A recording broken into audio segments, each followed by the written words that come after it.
আরে আমাদের মহল্লাতে পুলিশ। ওই এদিকে আসো।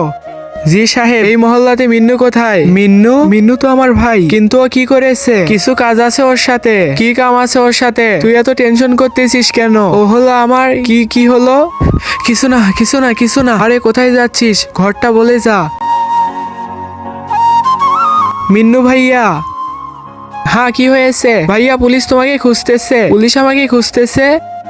ওই তো পুলিশ চলে এসেছে। ভাইয়া আমি উপরে যাব, দরজাটা খোলো। তুমি কি ফ্রি ফায়ার কে ভালোবাসো নাকি তোমার মা বাবাকে? যদি তোমার মা বাবাকে ভালোবাসো তাহলে ভিডিওটিতে একটি লাইক এবং চ্যানেলটিকে সাবস্ক্রাইব করে দাও। লাইক সাবস্ক্রাইব না করলে আমি ধরে নিব তুমি তোমার মা বাবাকে ভালোবাসো না। আর কমেন্টে 1 নাকি 2 এটা লিখে যাও। দরজা খোলাই আছে, তুমি উপরে চলে আসো। কোথায় গেল ওই বাচ্চাটা? এই বাড়িটাতে খোঁজ করে দেখি। দাঁড়াও আমি দেখতেছি। আরে ও তো আমাদের গেটে চলে এসেছে। ভাইয়া কে যেন এসেছে। আরে তোমার বোন তো আমাদের ফাঁসাই দিবে। যাই গেটে গিয়ে আমাকেই দেখতে হবে। আরে বেটা কেমন আছো? আমাকে বলো তুমি কে? আমি মিন্নুর বন্ধু, পুলিশ সেজে এসেছি। ওর সাথে আমি ভিডিও বানাবো। ও আচ্ছা, তাহলে আজকে পুলিশের ভিডিও বানাবে?